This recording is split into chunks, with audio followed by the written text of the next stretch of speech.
Hello and welcome once again to Solo Board Gaming Presents. What can I say?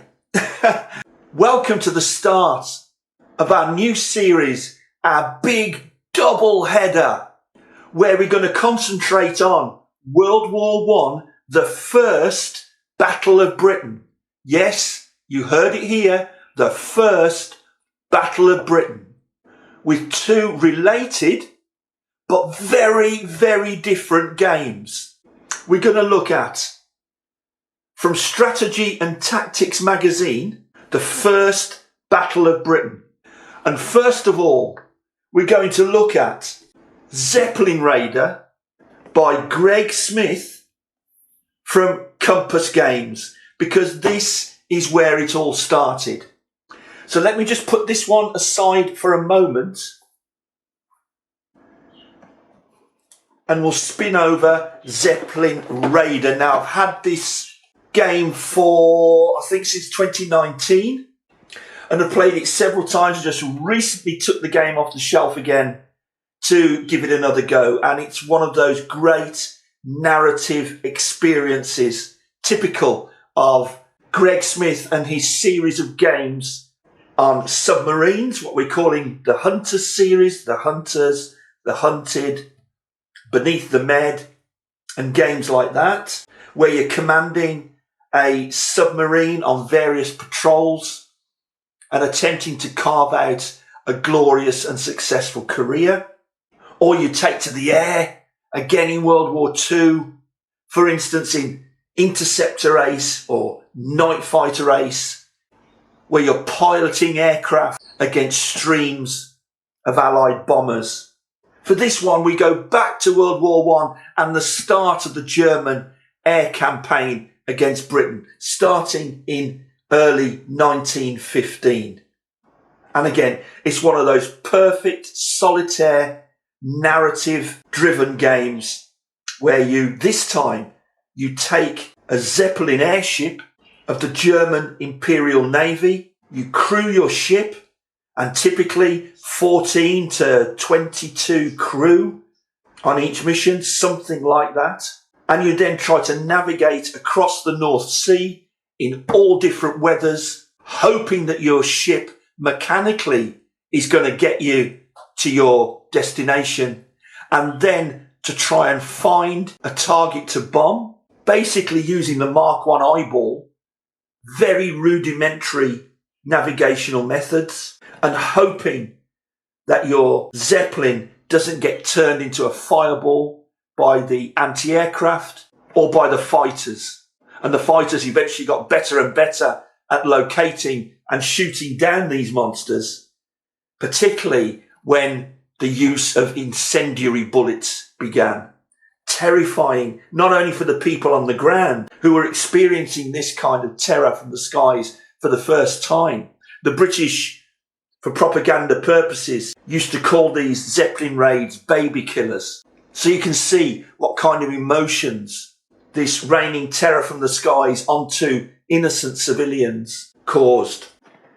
Let's take a quick look at a couple of the things in the box. Not the whole thing, because we're not ready for that yet. We're going to have our rules of play, which is typical Compass Games brilliance. There's plenty of full colour inside here. The rules are not very long at all. I think these are, 20 pages? Yeah, 20 pages. And with designer notes, it's something like 23, 24 pages. A joy to learn, no problem at all. And when we get into this game, we're going to be choosing our airship from various classes of ship, as you can see here, going through the war, starting, because you can start in 1914, for instance, with the M class. But if you do that during the 1914 patrols, you will only be carrying out scouting patrols for naval assets across the North Sea. But then eventually you will start your bombing campaign on British cities, and your Zeppelins are getting bigger and bigger and more capable all the time as you carve out your career. for the glory of the German Imperial Navy. A lot of you familiar with the submarines and the aircraft of Greg Smith's other games will be very familiar with this setup map for your actual airship. Only now you're going to be taking damage. You're going to be trying to find your bomb targets, but also you're going to be using fuel. You're going to be dropping ballast. You're going to be trying to climb altitude to get you away from the anti-aircraft fire. And all the time you've got very vulnerable, very explosive gas cells to worry about. A fascinating game. And the area over which we're going to play, this is one of the maps in the game. And this is the map, this is the main map you'll be working over. This is obviously the North Sea here and the travel boxes. You'll be doing a lot of scouting patrols for naval assets along the North Sea. Or from your base, you'll be braving the weather. And even rain, you know, this is how detailed this game is. Even light rain on such a massive envelope as your Zeppelin airship. Even light rain will increase the weight of the airship, meaning that you'll have to adjust fuel and ballast to gain any kind of usable altitude. Such is that detail.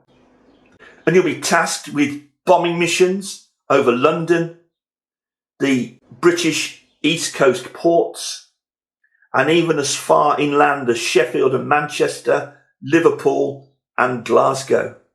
Now, in our big double header, because of the chronology of these bombing efforts, we're going to be starting our big double header with Zeppelin Raider, because we're starting in early 1915. And it's on a personal level, where there'll be you and your crew to venture out on patrol, complete your mission, and hopefully get back safely. And it's the narrative that we create during that game. The First Battle of Britain has seriously begun. But when we've finished that patrol at that level, we'll be moving to the operational level. Further on in the war, in 1917. Let's take a look at that one, the second game in our double-header event. So, following our narrative adventures in a Zeppelin, in our Zeppelin Raider game, we're then going to come to Strategy and Tactics magazine, First Air Battle over Britain. And we've moved forward now to 1917. This game will take place in 1917 and 18. And this time, it'll be Gotha bombers, those fleets of, in those days, huge aircraft, and their amazing trip across the Channel, across the North Sea, and bombing Britain. Strategy and Tactics magazine, The First Battle of Britain, is still freely available right now, either from Strategy and Tactics website, or this copy, for instance, I've just received, not played it yet, just received from Second Chance Games. And this will model the First Battle of Britain at a strategic and operational level. Completely different level, therefore, and a different experience from our first trip with Zeppelin Raider. A brilliant article will go through the details of this First Battle of Britain, the aircraft used, the raids themselves, details here, lovely maps, all full colour.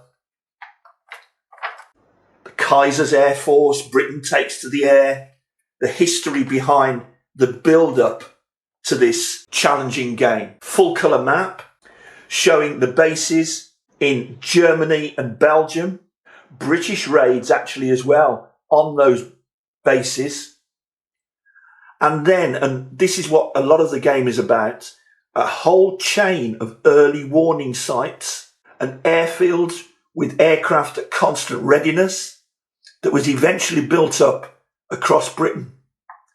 And in this particular campaign, it was no small campaign.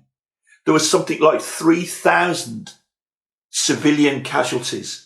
A shocking event during that era.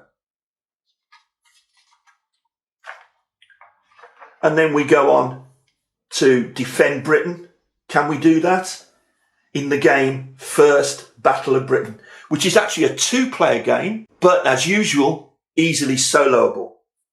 And the rules are in here as well. I think the rules are about 20 pages long. No, less than that, actually. Yeah, much less than that. Sorry, I'm misleading you.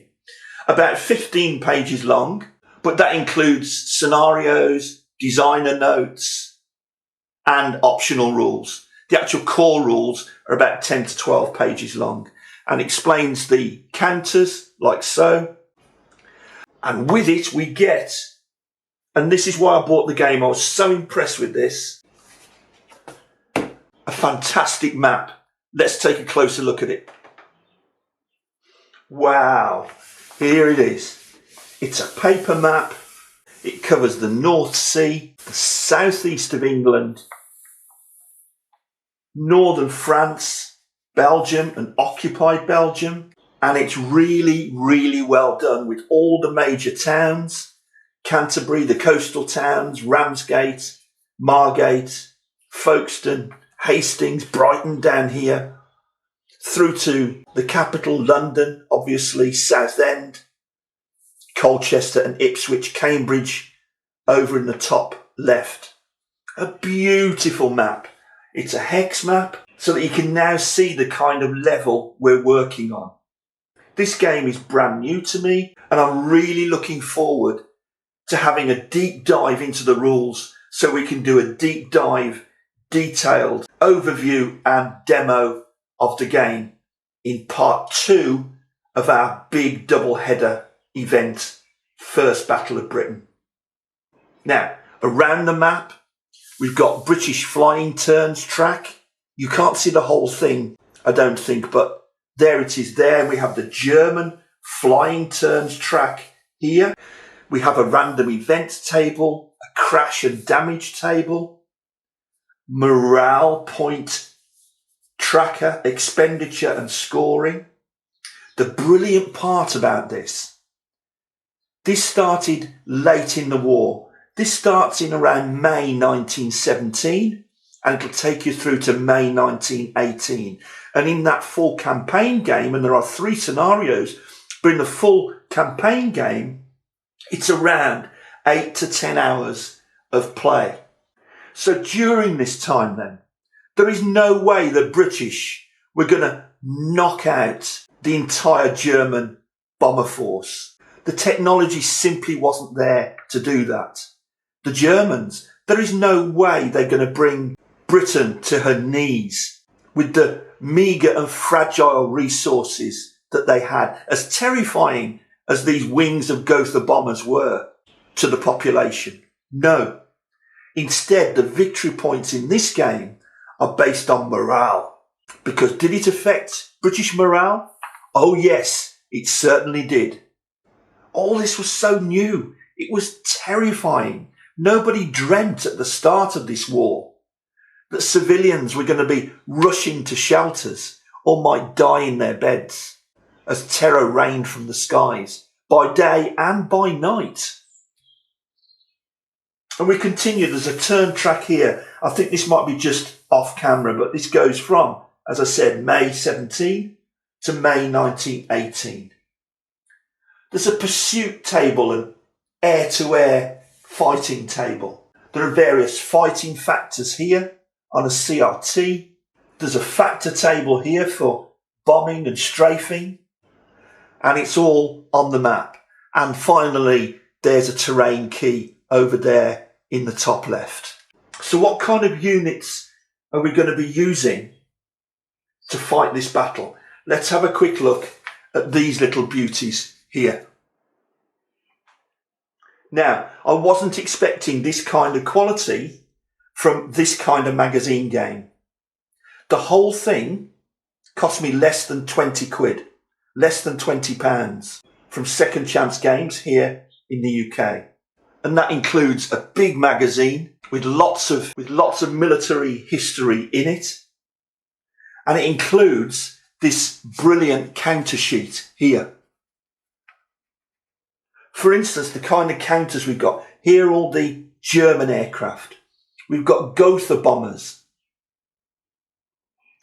we have the Gigant bombers here and here. Yes, we also have some Zeppelins, although at this point in the war now, the Zeppelin raids, certainly inland into Britain, had greatly eased off due to their vulnerability since the introduction of incendiary bullets. And then we have the fighters. We have Albatross. We have Pfalz, like so. We have the Fokker D7. Now, these will be defending the German bomber bases where the British tried to retaliate to knock out these wings of Gotha bombers on the ground before they could take off on their terror missions. What else do we have? We have aces. These are aces here. They could be fighter aces, a Zeppelin ace.